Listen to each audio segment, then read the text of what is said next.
ओम साईं मेरे अंदर बैठे साईं का आपके अंदर बैठे साईं को अभिवादन, अभिनंदन, आलिंगन और नमन।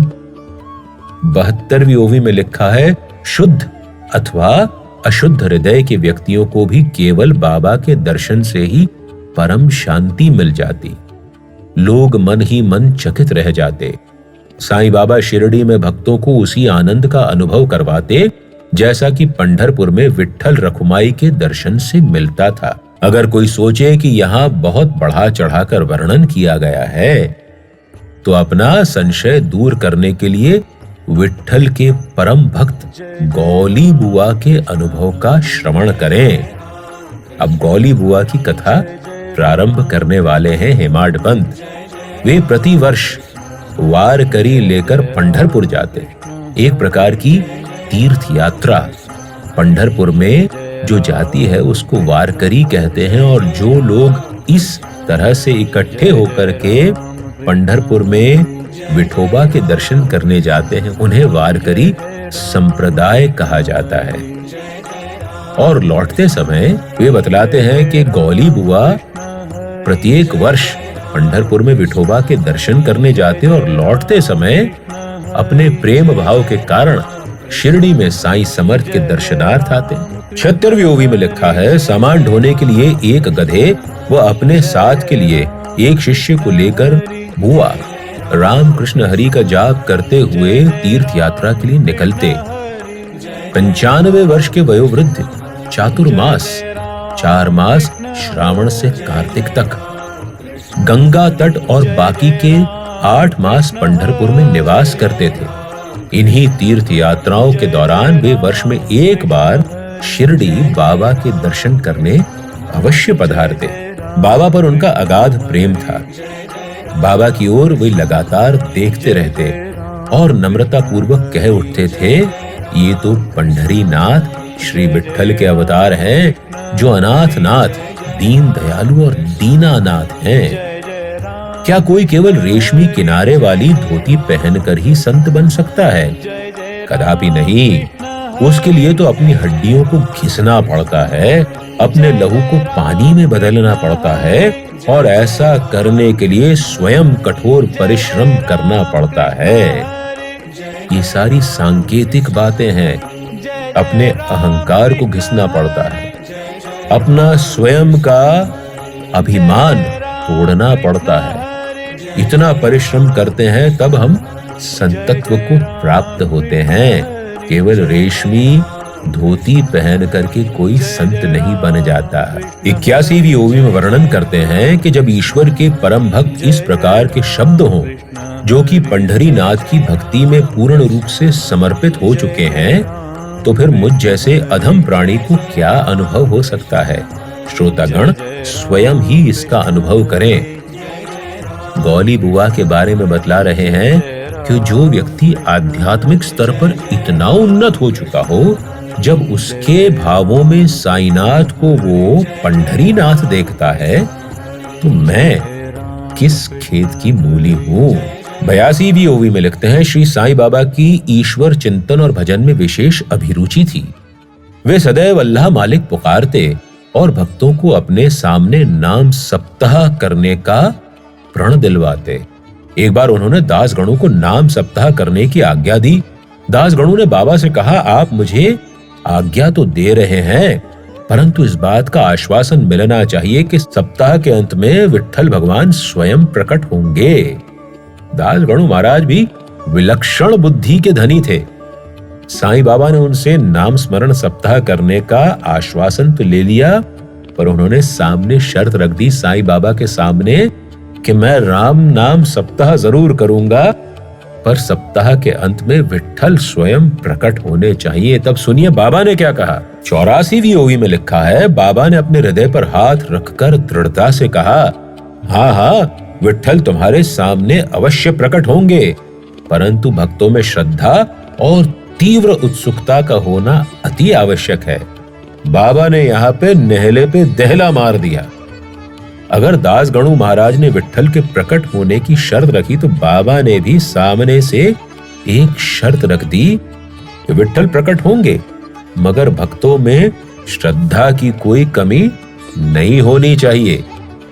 डाकुरनाथ की डंकपुरी, विठ्ठल राया का पंढरपुर और रणछोड़ की द्वारका सभी शिरडी में ही तो है। किसी को दूर जाने की आवश्यकता ही क्या है? क्या विठ्ठल बाहर से किसी गुप्त स्थान से प्रकट होंगे? जब भक्तों में श्रद्धा, प्रेम और भक्ति का स्रोत प्रवाहित होगा तो विठ्ठल स्वयं ही यहाँ प्रकट हो जाएंगे। वे तो यहीं विराजमान हैं। शिरडी में ही विठ्ठल रहते हैं। साईं बाबा ने ये आश्वासन दास गणु महाराज को दिया। 87वीं ओवी में लिखा है, लगन से अपने बूढ़े माता पिता की सेवा में लगे पुंडलीक ने राजाओं के राजा को भी जीत लिया। उनकी भक्ति और प्रेम देख करके ही तो विठ्ठल ने एक ईंट पर खड़े होकर उनकी प्रतीक्षा की थी। विठ्ठल कैसे प्रकट हुए बाबा ये बतला रहे हैं। विठ्ठल नाम कैसे पड़ा?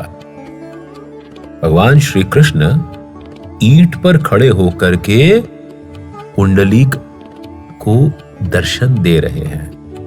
विट यानी ईंट, मराठी में ईंट को विट कहा जाता है। उसके ऊपर खड़े रह करके अपनी कमर पर दोनों हाथ रख करके भगवान श्री कृष्ण ने विठ्ठल का रूप धारण कर लिया। इस प्रकार विठ्ठल परिलक्षित होने लगे। और फिर सप्ताह के समापन पर साईं बाबा ने कहा, शिरडी में ही दासगणों को विठ्ठल के दर्शन होने हैं। विठ्ठल के दर्शन दासगणों को शिरडी में हुए।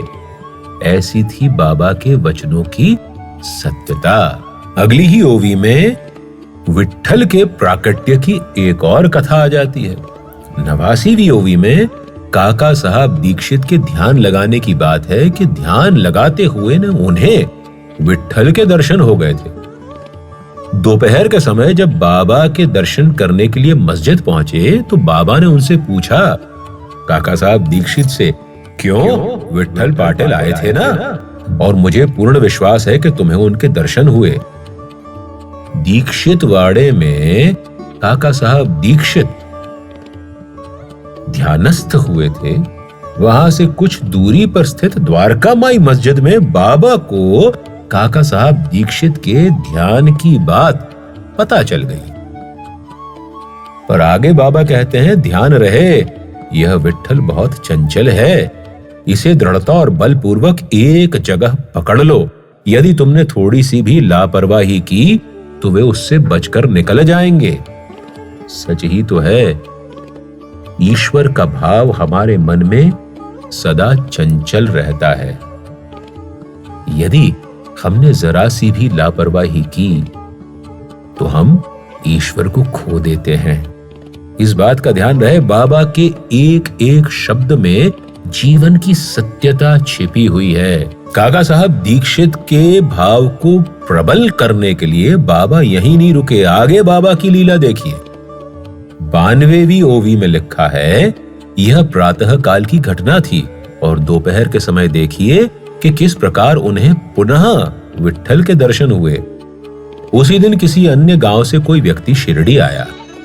उसके पास पंढरपुर के विठोबा के कई चित्र थे जिन्हें वह बेचने की इच्छा के साथ अपने साथ लाया था। काका साहेब दीक्षित उन चित्रों को देखकर आश्चर्यचकित रह गए, क्योंकि विठ्ठल के वे चित्र बिल्कुल वैसे ही थे जैसे विठ्ठल ने उन्हें उनके ध्यान में दर्शन दिए थे। चित्र देखकर और बाबा के शब्दों का स्मरण कर काका साहब दीक्षित के रोंगटे खड़े हो गए। दीक्षित ने बेचने वाले को चित्र का उचित मूल्य देकर सहर्ष एक चित्र खरीद लिया और बहुत भक्ति भाव से अपने साथ दीक्षित वाड़े में देवघर में पूजा के लिए प्रतिष्ठित कर दिया। अब एक और अन्य अद्भुत घटना का श्रवण करें, जिसके श्रवण के बाद एक बार फिर यह स्पष्ट हो जाएगा कि विठ्ठल पूजा में बाबा की कितनी रुचि थी। अगली कथा आती है भगवंत राव क्षीर सागर की। उनके पिता विठ्ठल के परम भक्त थे और वे भी प्रतिवर्ष वारी लेकर पंढरपुर जाते। उनके घर में पूजा कक्ष में एक विठ्ठल की मूर्ति थी जिसकी वे रोज पूजा करते थे। परंतु पिता की मृत्यु के पश्चात भगवंत राव ने पूजा और नैवेद्य आदि कर्म करना छोड़ दिया था। यहाँ तक कि पुरखों के श्राद्ध और उस प्रकार के रीति रिवाज में भी उनकी कोई रुचि न बची थी। प्रतिवर्ष पंढरपुर को वारी लेकर जाने के विषय में तो एक शब्द भी नहीं बोला जाता था। जब भगवंतराव शिरडी आए तो बाबा ने उनके पिता को याद करके कहा, इनके पिता मेरे परम मित्र थे। 100वीं ओवी में लिखा है कि फिर भगवंतराव की ओर इशारा करके बाबा ने कहा, ये मेरे मित्र के पुत्र हैं, इसीलिए मैं इन्हें खींचकर शिरडी ले आया हूं। अब ये ईश्वर को नैवेद्य अर्पण नहीं करते, ये तो मुझे भी भूखा ही रखते हैं। इन्होंने तो विट्ठल को भी भूखों मारा है, इसलिए मैं इन्हें शिरडी ले आया हूं। अब मैं इन्हें सब कुछ याद कराकर जबरदस्ती इनको पूजा में लगा दूंगा। अगली ही ओवी में फिर बाबा की महानता का एक और सुंदर किस्सा आता है। लिखते हैं कि एक बार त्योहार के मौके पर दासगणु भी प्रयाग में स्नान करने की इच्छा से बाबा के पास उनकी आज्ञा लेने आए। बाबा ने कहा, इसके लिए इतनी दूर व्यर्थ भटकने जाने की क्या जरूरत है, शिरडी ही तुम्हारा प्रयाग है। हृदय में ऐसा दृढ़ विश्वास रखो। और सचमुच आश्चर्य, महान आश्चर्य 104वीं ओवी में लिखा है, जैसे ही दासगणु ने अपने हाथ बाबा के चरणों पर रखे, उनके दोनों श्री चरणों से बूंद बूंद करके जल बहने लगा। बाबा के श्री चरणों से निकलने वाली जल की बूंदें पतित पावनी गंगा और यमुना के संगम की पवित्र जल धारा की प्रतीक थी। यह चमत्कार देखकर दासगणु महाराज भाव विभोर हो गए और उनका प्रेम और उनकी भक्ति उमड़ पड़ी। बाबा की कृपा कितनी महान है, यह सोचकर उनकी आंखों से खुशी और कृतज्ञता की अश्रुधारा बहने लगी। उनका हृदय प्रेम से भर गया। उन्हें कुछ अंतः प्रेरणा हुई और उन्होंने एक पद की रचना कर डाली और वहीं पर गा दिया। दासगणु का पद बहुत ही मोहक है, जैसा कि पहले वचन में दिया हुआ है। इसको सुनने के इच्छुक श्रोतागण इस प्रभावशाली गीत को सुनने का यह अति उत्तम समय है। 107वीं ओवी में लिखा है। आइए आप और हम भी उस पद के हिंदी अनुवाद को पढ़ करके समझते हैं। परम सद्गुरु मेरे, असीम है शक्ति तुम्हारी, अद्भुत निराली है करनी तुम्हारी। मूढ़न को भव सागर पार लगाते, नैया तुम ही हो खेवनहार। साक्षात वेणु माधव बने तुम, चरण तुम्हारे प्रयाग बने। गंगा यमुना चरण से तुम्हारे, फूटे वे चरण तुम्हारे। ब्रह्मा विष्णु और शिव तुम ही हुए, तीनों गुण का सार लिए। इस धरा में तुम प्रकट हुए, सर्वशक्तिमान साईं भये। उषा काल में ब्रह्म बन जाओ, ईश ज्ञान की तुम ज्योति दिखाओ। और तमस गुण धरो तुम कभी, शिव का तांडव रूप दिखलाओ। कभी कभी तुम दिखलाओ बाल कृष्ण सा नटखटपन, और कभी तुम बन जाओ भक्तों के मिथक मानस हंस। यमन में तुम्हें कैसे पुकारूं, जब है तुम्हें गंध प्यारी। फिर हिंदू तुम कैसे हुए, जब मस्जिद है तुम्हें प्यारी। भय कुबेर अगर तुम, भिक्षा को तुम क्यों जाते। देख तिहारी दानवीरता, खुद कुबेर शर्माते। फिर क्यों हो तुम फकीर कहलाते, गर मस्जिद होती धाम तुम्हारा। हिंदुओं की पवित्र अग्नि क्यों होती, घू घू जलती धूनी में वह, ऊदी क्यों कर वहां बनती। भोर उजाले की किरण फूटी, भोले भक्त करे पूजा तुम्हारी। दोपहर भई और दिन चढ़ा, होती नित नित आरती तुम्हारी। भक्त जनन खड़े हो यूं, जैसे ईश्वर के गण। चौरी ईश्वर के गण, चौरी पकड़े चावर थामे, तुम पर लहराए वे गण। तुर ही ढोल पिपणी घंटी बजे, और बजे शहनाई। सजे धजे तेरे द्वार, चौपदार खड़े, तेरी महिमा गुणगान करे। दासगणु महाराज हमको बाबा के साक्षात दर्शन करवा रहे हैं। उनके चरित्र को कुछ काव्यात्मक पंक्तियों में समेटने की कोशिश कर रहे हैं। आगे लिखते हैं, जब हो आरती अपने आसन विराजे, तुम प्रभु विष्णु लगो। जब घिरे शाम सामने धुनी विराजे, तुम औधड़ शंकर लगो। तीनों देव की लीलाएं तुम में दे दिखलाएं, हर रोज अनुभव करें हम, ओ मेरे बाबा साईं। चंचल है ये मेरा मन, भटके इधर उधर फिर भी, इसका तुम उद्धार करो, विनती करूं मैं साईं। अधमों का अधम सबसे बड़ा है पापी, आया शरण तुम्हारी, दूर करो सब कष्ट इस दास गणों के, गुहार लगाऊं तुम्हारी ओ गुरु राया। 108 नंबर की ओवी में हेमाड पंत लिखते हैं, लोग अपने घोर पाप, दोष व अपराधों को धोने, उनका प्रायश्चित करने गंगा की शरण में जाते हैं, परंतु गंगा स्वच्छ और पाप मुक्त होने के लिए संतों के चरण का आश्रय लेती है। पुराणों में कथा आती है कि जब गंगा इस धरा पर बहने लगी, भगवान विष्णु ने गंगा को वरदान दिया कि जब भी कोई पापी तुझ में आकर के अपने पापों का प्रायश्चित करना चाहेगा, तेरी पवित्रता उसके पापों को धो डालेगी। गंगा प्रसन्न तो बड़ी हुई, पर विष्णु के इस वरदान से चिंतित हो गई। उसने चिंतित होकर के विष्णु से पूछा कि यदि सारे पापी आकर के मेरे अंदर अपने पाप को धोएंगे तो मैं मैली नहीं हो जाऊंगी। तब जानते हैं भगवान विष्णु ने क्या कहा। भगवान विष्णु ने कहा कि जैसे ही गंगा तू किसी संत के पैर पखारेगी, तेरी सारी गंदगी जाती रहेगी। गंगा के पाप संत धोते हैं, उसी गंगा के जो भक्तों के पाप धोती है। कितनी अद्भुत बात है।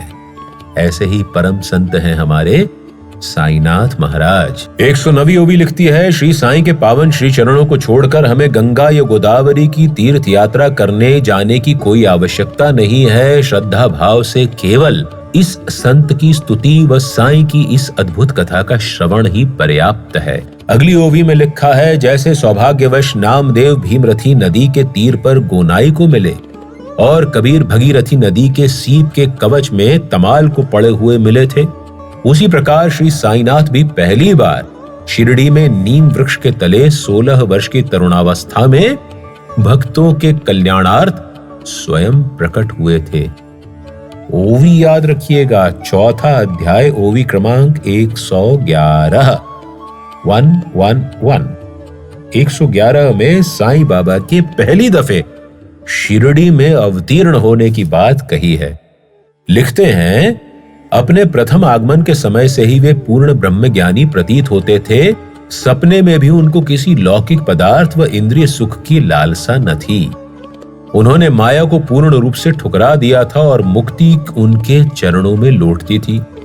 किस देश, किस धार्मिक परिवार, जाति व कुल में साईं बाबा ने जन्म लिया, यह कोई नहीं जानता था। उनके पूर्वजों के विषय में कौन उनके पिता थे, कौन उनकी मां थी, यह कोई नहीं जानता। बहुत सारे लोगों ने जानने की कोशिश की, मगर बाबा की लीला ऐसी थी कि उन्होंने किसी को पता नहीं लगने दिया। और जो कोई भी इस प्रश्न को करने के उद्देश्य से उनके पास आता, वे ऐसी माया में उसको उलझा देते कि वे अपना प्रश्न ही भूल जाते थे।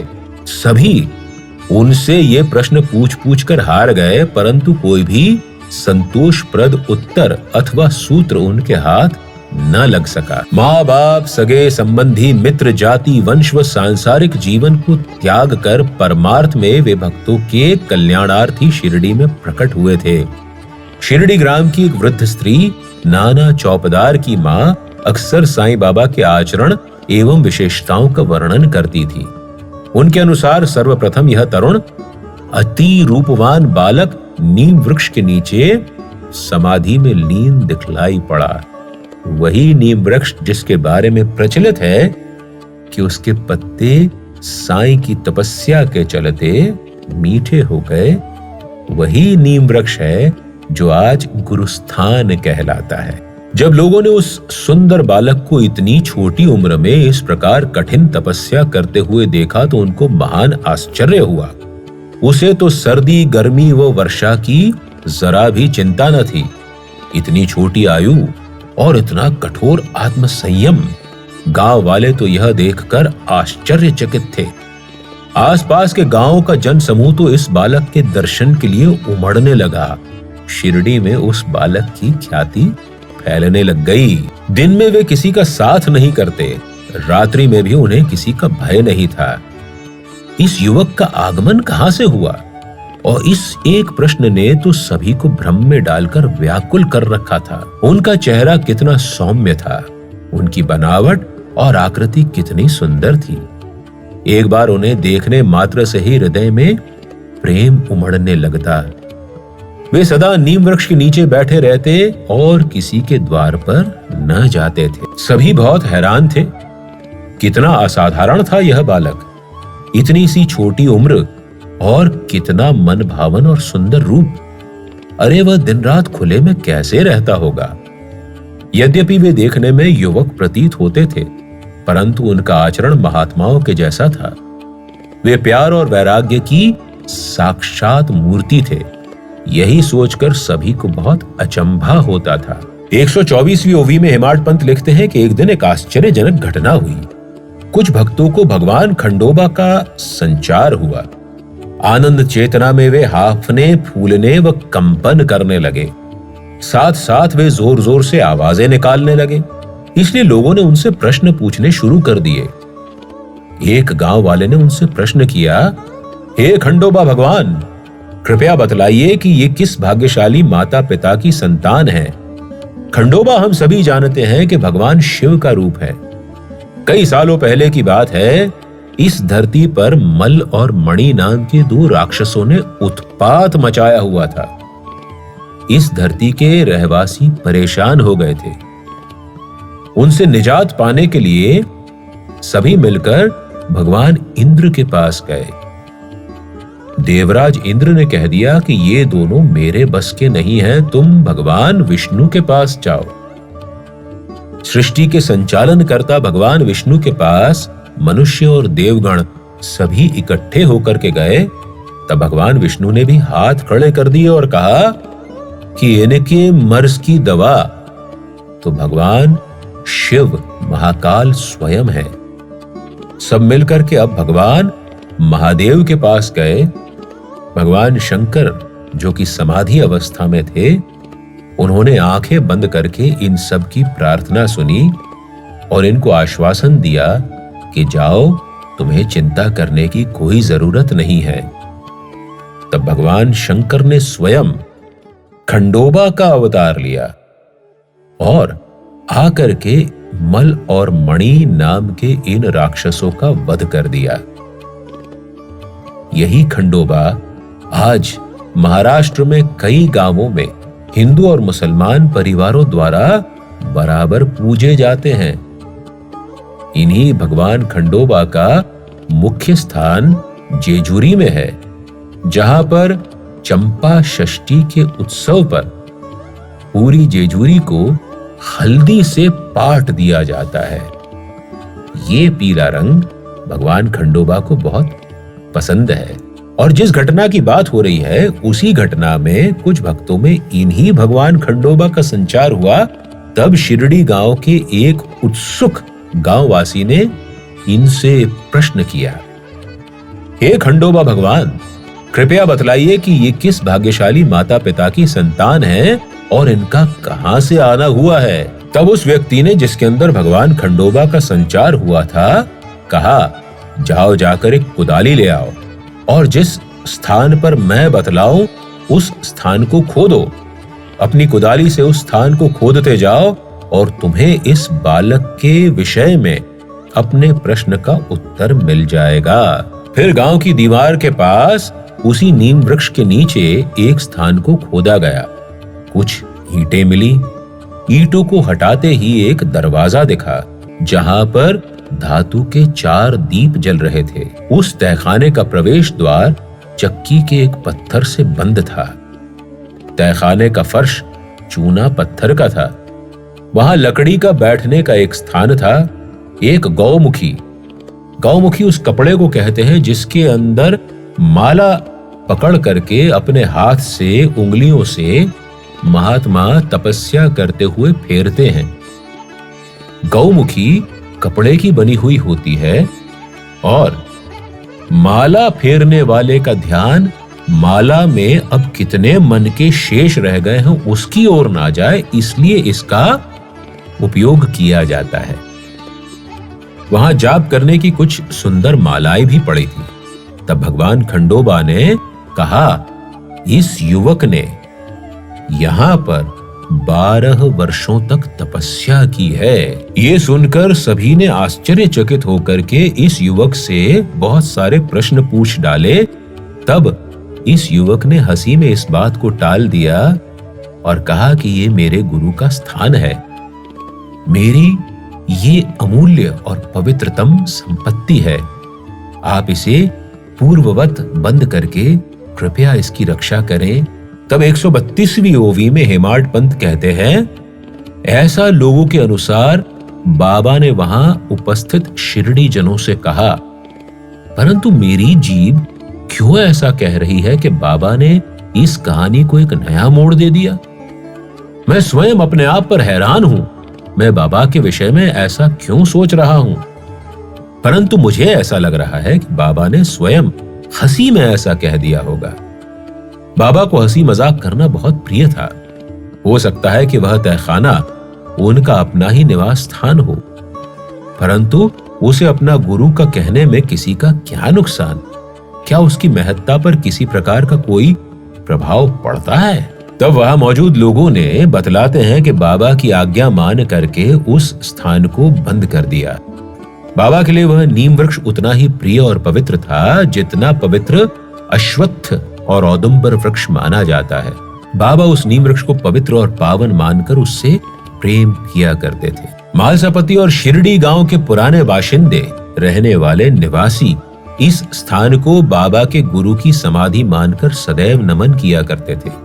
गांव वालों का मानना था कि बाबा ने 12 वर्ष तक मौन रहकर और ध्यान लगाकर इस समाधि के समीप बैठ करके तपस्या की थी। बाबा के एक भक्त हरि विनायक साठे की बात कर रहे हैं। उन्होंने नीम वृक्ष और समाधि के आसपास की सारी भूमि खरीद ली और उस स्थान पर एक विशाल भवन का निर्माण किया, जिसमें 4 बरामदे थे जो भवन के मध्य में जाकर एक दूसरे से मिलते थे। कालांतर में इस भवन को साठेवाड़ा कहा गया, जो शिरडी में भक्तों के रहने के लिए पहला सुविधा युक्त स्थान बना। बाहर से आने वाले यात्रियों के लिए यह वाड़ा ही एकमात्र विश्राम स्थान था, जहां आने जाने वाले यात्रियों की भीड़ रहा करती थी। साठे ने नीम वृक्ष के चारों ओर नीचे एक चबूतरा बनवा दिया और उत्तर दक्षिण की ओर एक ऊंचे फर्श का निर्माण करवाया।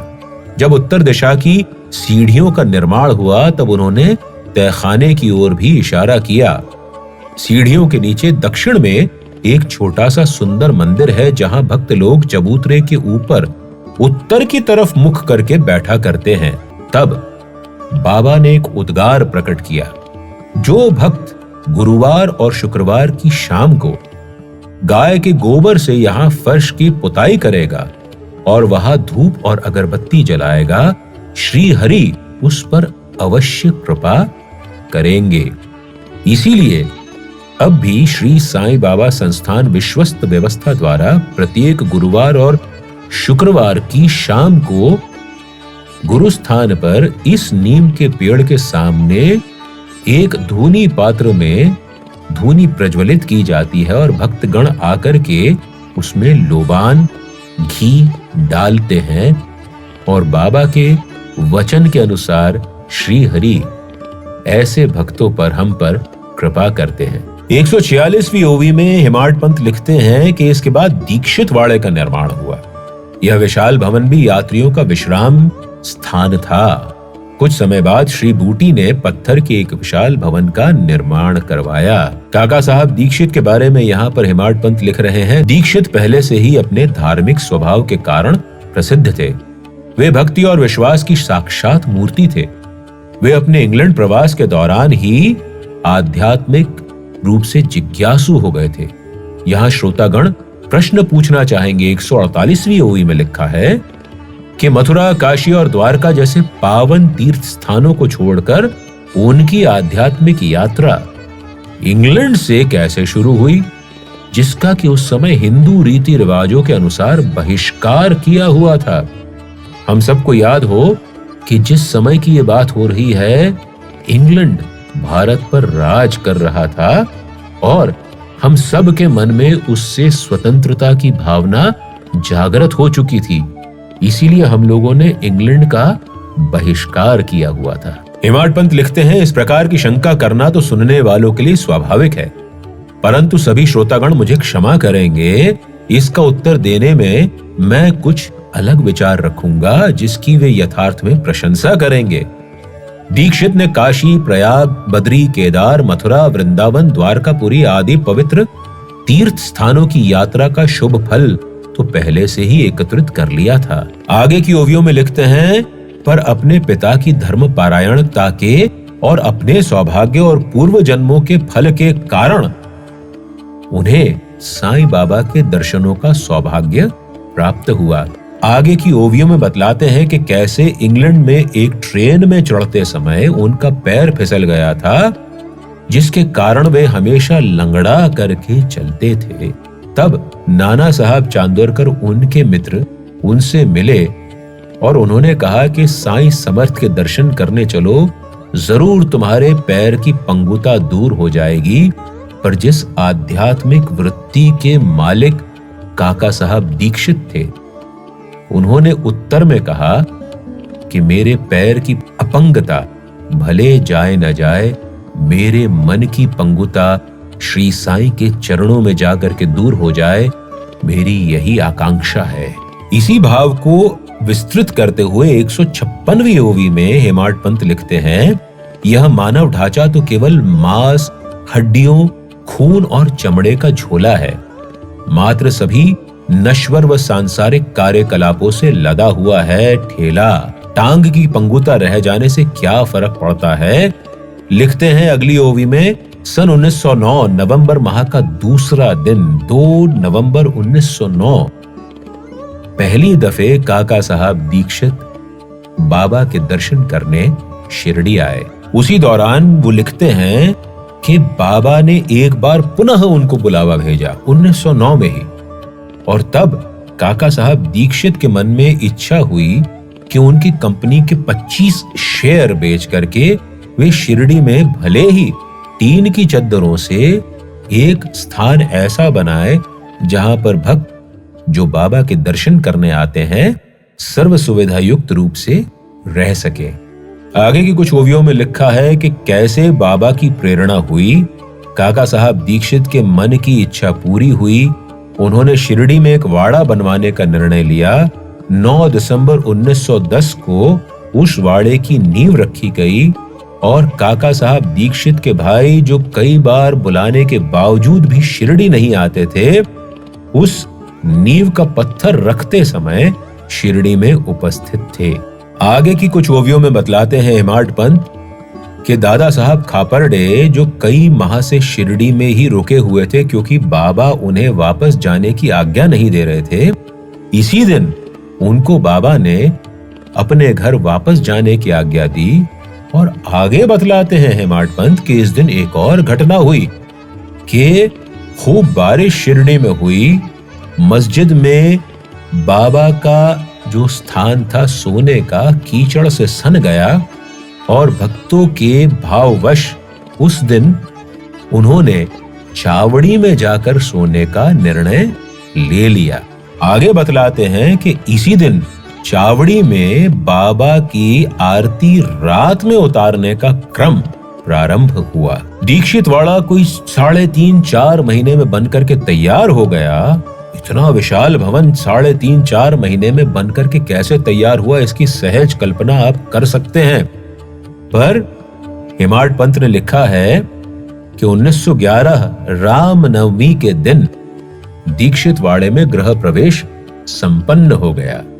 इसके आगे 167वीं ओवी में बतलाते हैं कि इसके बाद नागपुर के प्रसिद्ध श्रीमंत बापू साहेब बूटी ने बहुत धनराशि लगाकर बूटी वाड़े का निर्माण करवाया।